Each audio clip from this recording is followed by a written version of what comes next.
الحمد لله وكفى وسلام على عباده الذين اصطفى. محترم علماء کرام، پیارے عزیز طلباء، اساتذہ اور آنے والے مہمان، اللہ سبحانہ و تعالیٰ آپ کے آنے کو قبول فرماوے اور آج کی مجلس کو انتہائی درجے قبول فرمائے. میں جب سے آیا ہوں یعنی میرے ذہن میں غلام بھائی کا نقشہ جاتا ہے. انہوں نے بیچاروں نے کافی یہ ادارہ کوسم باغ مجھے لگا سب سے پہلا ادارہ ہے جو مجھے بتا رہے تھے کہ 1907 میں انہوں نے یہ ادارہ قائم کیا، جب تو کوسمبا میں کوئی ادارہ تھا نہیں. تو ہمارا یہ آپ لوگوں کا یہ ادارہ بہت پرانا ادارہ ہے. اور اس ادارے میں جو چشتی نگر بولتے ہیں، کوئی معمولی آدمی نہیں تھے چشتی، کہ اپنی زندگی کے بہت بڑے متبع سنت حضرت خواجہ معین الدین چشتی اجمیری رحمۃ اللہ علیہ تھے. بڑی بات تو دور کنار، گناہ تو در کنار، مگر جب حضرت سے ایک واقعہ میں سناتا ہوں کہ ایک چھوٹی سی ادنا سنت جو وضو میں کرتے ہیں، یعنی انگلیوں پر خلال، ایک سنت ہے. ہم جیسوں کا ذہن اس کی طرف نہیں جاتا، سنت ہے تو چھوٹ بھی گئی تو چھوٹ گئی. مگر حضرت معین الدین چشتی اجمیری رحمۃ اللہ علیہ کے بارے میں آتا ہے کہ وضو کے بعد پتہ چلا کہ یہ سنت مجھ سے چھوٹ گئی تو 6 مہینے تک اس کا افسوس کرتے رہے. اللہ اکبر! کتنے مہینے تک؟ 6 مہینے تک ایک چھوٹی سی سنت چھوٹنے پر افسوس کرتے رہے. اور بتا رہے ہیں کہ 3 مہینے تک روتے رہے. اللہ اکبر! 3 مہینے تک ایک معمولی سنت چھوٹنے پر روتے رہے اور 6 مہینے تک اس کا افسوس کرتے رہے. آپ بتاؤ کہ اپنے زمانے کے کتنے بڑے ہیں. یہ تو ہم لوگوں نے بس سمجھ لیا کہ درگاہ پہ گئے، آئے، فاتحہ پڑھے. میرے بھائیو بہت بڑے اپنے زمانے کے تھے. وہ تو اس بستی کی نسبت بھی حضرت کے ساتھ ہے. اور دوسری بات میں آج کہنا چاہتا تھا کہ زمانے کے فتنے، قادیانیت اور وہ شکیل بن حنیف کے بارے میں، مگر چونکہ وقت نہیں ہے تو میں معذرت کروں گا. اور دوسری بات جو میں کہنا چاہتا ہوں کہ اس ادارے کی جو ایک لمبی چوڑی فہرست ہمارے معتمین صاحب نے آپ کو سنائی کہ بھئی، تو اس سے پتہ چلا کہ یہاں کے جو جتنے بھی بستی والے ذمہ دار ہیں وہ ہر آدمی کے دلوں میں اس ادارے کی محبت ہے. اسی لیے بیچارے دیکھیے، کوئی کس کام کے لیے، کوئی منڈپ کے لیے، کوئی کھلانے کے لیے، کوئی پانی کے لیے، کوئی مٹی کے لیے، کوئی صاف صفائی کے لیے، ہر آدمی نے اپنی ذمہ داری لے لی.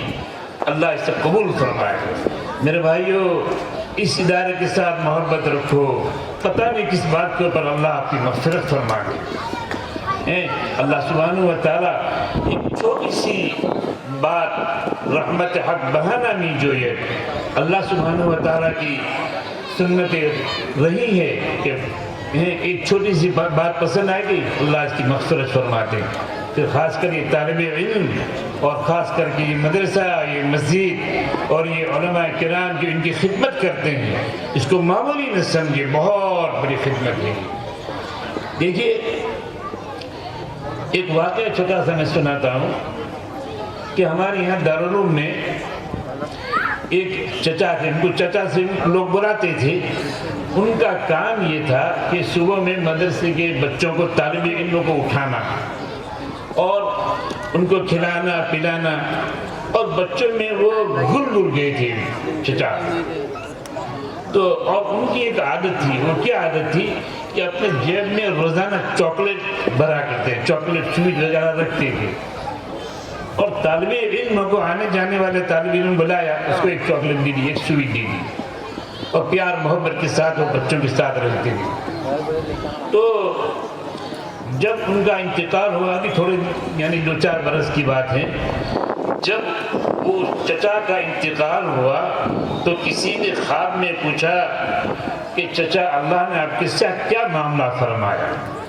تو چچا نے بہترین جواب دیا کہ بھائی وہ چاکلیٹ کام آ گئی۔ اللہ اکبر! کیا کام آ گئی؟ وہ بچوں کو جو میں چاکلیٹ دیتا تھا وہ چاکلیٹ کام آ گئی اور اللہ نے میری مغفرت فرمائی۔ تو آپ بتاؤ کہ آپ لوگوں نے جو اس ادارے کے لیے اتنی بڑی بڑی محنتیں کی، کر رہے ہیں اور نیتیں کی، یہ کوئی معمولی کام نہیں ہے۔ آپ کی محنت انشاءاللہ رائے گاہ نہیں جائے گی۔ یہ حدیث میں آتا ہے کہ قیامت کے دن انسان اللہ سبحانہ و تعالیٰ ان کو بڑی بڑی نیکیاں سے نوازے گا، پوچھے گا بھئی اللہ یہ نیکی تو میں نے کی نہیں، تو اللہ کی طرف سے جواب ہوگا کہ یہ نیکی جو تو نے کی ہے تجھے اس کا پتہ بھی نہیں تھا، تجھے اس کا پتہ بھی نہیں تھا، آج تجھے اس کا صلہ کر رہا ہے۔ تو ادارے کے ساتھ محبت رکھو، مساجدوں کے ساتھ محبت رکھو اور اپنے آپ کو علماء کرام کے ساتھ جوڑے رہو۔ میرے بھائیوں، دنیا میں بڑے بڑے فتنے آ رہے ہیں اور جس دور سے ہم اور آپ گزر رہے ہیں بڑے فتنے کا دور ہے۔ یہ تو ہے کہ خارجی فتنہ، باہر کا فتنہ، کبھی مساجد پر حملہ، کبھی کیا، کبھی اور پھر کبھی اوقات نہ معلوم کتنے دن باہر سے آ رہے ہیں۔ اور دوسرا فتنہ کہ آج ہمارے اندر ہی کتنے اختلافات ہیں اور ہمارے اندر ہی کتنے فتنے دن بدن اٹھتے رہتے ہیں جس کا ہمیں احساس ہی نہیں ہوتا۔ بلکہ آج کی نئی نسل اگر علماء کرام کے ساتھ نہ جڑے گی اور مدارس اور مساجدوں کے ساتھ ان کی محبت نہیں ہوگی تو یاد رکھنا اس فتنے کی نظر ہم بھی ہو جائیں گے، ہماری اولاد بھی ہو جائے گی اگر ہم نے اس پر کوئی توجہ نہیں دی۔ شکیل بن علی قادیانیت کو معمولی فتنہ نہیں ہے۔ کوئی محدث انور شاہ کشمیری رحمۃ اللہ علیہ جب باولپور کا مقدمہ جب دائر ہوا قادیانیت کے بارے میں، ایک لڑکی قادیانیت ہو گئی تھی، اس سلسلے میں جب یہ ہوا تو حضرت نے کہا کہ میں کورٹ میں جاؤں گا بھاگلپور اور اس کیس کو لڑوں گا، ہو سکتا ہے میرے لیے نجات کا ذریعہ بن جائے۔ حالانکہ اپنے زمانے کے بڑے محدث اور بڑے بڑے طالب علم اور بڑے بڑے مولانا ان سے پڑھے ہیں اور ان کے شاگرد ہیں، مگر پھر بھی ایک چھوٹی سی بات سے امید رکھتے ہیں کہ ہو سکتا ہے اللہ میری مغفرت فرما دے۔ تو جب مقدمہ تھا تو حضرت نے کیا فرمایا؟ حضرت نے فرمایا کہ باولپور میں خود چلوں گا، اور اس وقت حضرت کی کچھ بیماری تھی، بواسیر کی، خون نکل رہا تھا، بعض تو بتا رہے ہیں کہ خون کی وہ تھیلی بھر جاتی تھی۔ تو حضرت لوگوں شاگردوں نے کہا کہ حضرت آپ تشریف نہ لائے، آپ نہ آئے، تو کہا کہ نہیں میں کچھ بھی ہو جائے اس میں جاؤں گا۔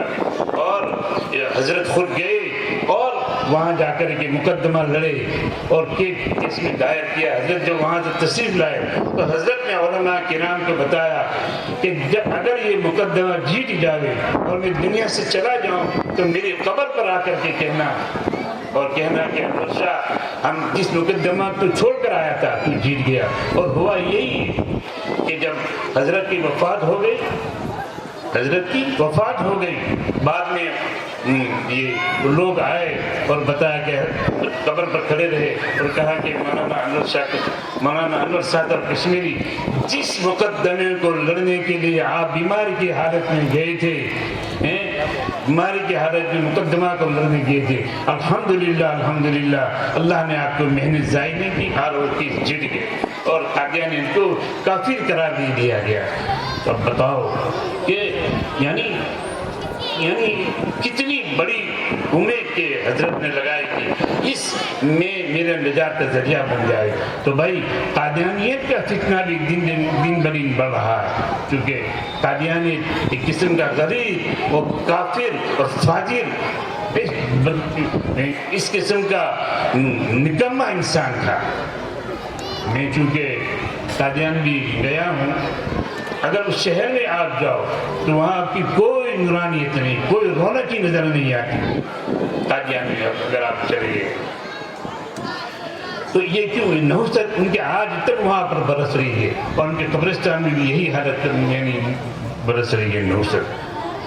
الحمدللہ ہم نے قادیان میں ایک مسجد بنائی، 200 مکان ہے وہاں پر اپنے مسلمانوں کے، سنی مسلمان، ایسے تو کئی قادیانی ان کے اپنے مسلم ان کے نظر ہو گئے اور وہ قادیانی بن گئے۔ تو 70-80 برس کے بعد ایک مسجد بنائی ہم نے، اور ابھی انشاءاللہ اس رمضان میں تراویح شروع ہو جائے گی۔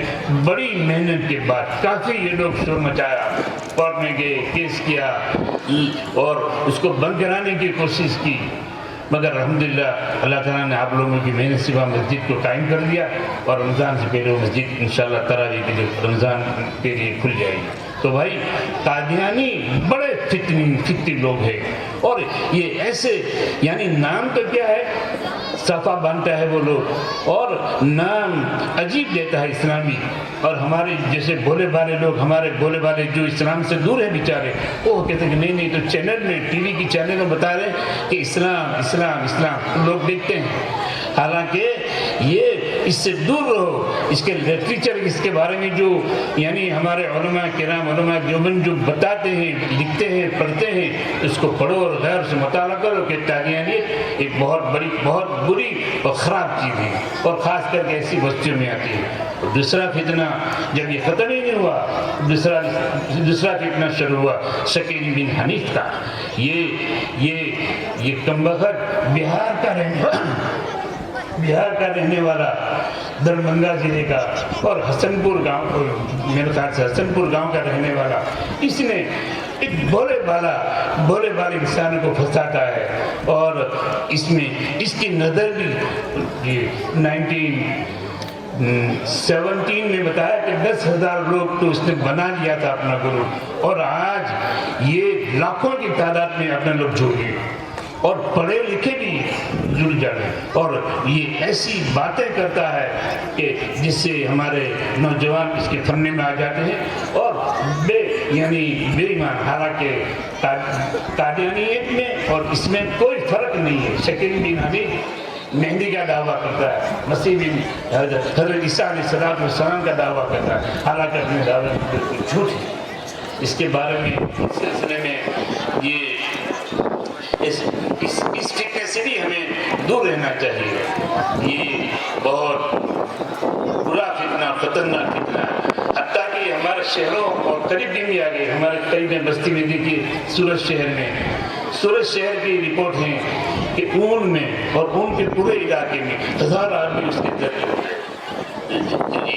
علماء کرام کی ذمہ داری بنتی ہے کہ یہ مدارس مکاتب قائم کریں اور ان فتنوں سے لوگوں کو آگاہ کریں۔ میرے بھائیوں، ہمارے ان علماء کرام سے میں کہوں گا، درخواست کروں گا کہ زیادہ سے زیادہ مکاتب کا نظام قائم کریں۔ مکاتب کا حضرت مولانا علی میاں صاحب رحمۃ اللہ فرما کرتے ہیں، اگر ہندوستان سے مکاتب نکل گئے تو سمجھو کہ سب کچھ نکل گیا، آپ دو بٹیں گے۔ میرا ایک ملک میں جانا ہوا تھا، تاشکند، سمرقند، بخارا، اپنے قریب میں ہی ہے یہاں، تو پورے شہر میں پوری سٹی میں، شہر کی بات تو درکنار، پورے ملک میں ایک بھی مکتب نہیں، اور اگر مکتب کھولنا چاہے تو وہاں کھول بھی نہیں سکتے، ایسا نظام انہوں نے بنا لیا۔ تو یہ ہے آج کل دنیا اور یعنی بڑے بڑے لوگوں کی اور حکومتوں کی یہی ان کا نظریہ ہے کہ کسی بھی طریقے سے مکاتب ختم کر دیں گے، یہ تعلیمی نظام ختم کر دیں گے تو کیا ہو جائے گا، خود بخود یعنی مذہب اسلام سے دور ہو جائیں گے۔ تو بھائی یہ مدارس دین کے قلعے ہیں، یہ مدارس دین کی حفاظت کے ذریعہ ہے۔ کہ علماء کرام انشاءاللہ ہمارے لیے یعنی ہماری قوم کے لیے ایک صحیح راستہ بتانے والے اور دین پر چلانے والے یہ علماء کرام ہے، یہ ہمارے نجات کا ذریعہ بن جائیں گے، اور ہماری اولادوں کے لیے بھی، ہم تمام کے لیے بھی۔ تو اس مدرسے کو، کوئی بھی مدرسہ ہو، اس کو حقیر ذلیل نہ سمجھیں، بلکہ اس کی محبت، اس کی عظمت، طالب علم کی محبت، طالب علم کی ہاں غلطیاں ہیں، عملی لوگوں سے بھی غلطی ہو جاتی ہے، ایسی کوئی بات نہیں، وہ کوئی فرشتہ نہیں، مگر اسے بھی یعنی جہاں 90% برائیاں ہیں، وہاں نیکی ہے، وہاں کچھ یہ بھی ہوگی، کچھ غلطی بھی ہوگی. پھر اس قسم کی غلطیوں کو درگزر کر کے ان سے محبت اور ان سے تعلق رہنا چاہیے، جڑنا چاہیے، ان کی مجلس میں بیٹھنا چاہیے. اللہ سبحانہ و تعالی ہمیں اور آپ کو یعنی نیک اور صالح اور ہماری نسلوں میں یہ دین کو باقی رکھے اور قائم رکھے اور ہمارے لیے جلسہ یعنی مغفرت کا ذریعہ بن جائے اور ہم تمام کی دلوں میں مدرسے کی محبت نصیب فرمائے. اساتذہ کرام اور اسی طریقے سے جو غلام بھائی جو دنیا سے چلے گئے اللہ تعالیٰ ان کی درجات کو بلند فرمائے. حجانی صاحبہ اللہ تعالیٰ ان کو صحت عافیت تندرستی نصیب فرمائے اور پوری کاغذی برادری کو بھی اس مدرسے کی ان کی دلوں میں ان کی محبت نصیب فرمائے. آمین. وآخر دعوانا الحمدللہ رب العالمین برحمتک یا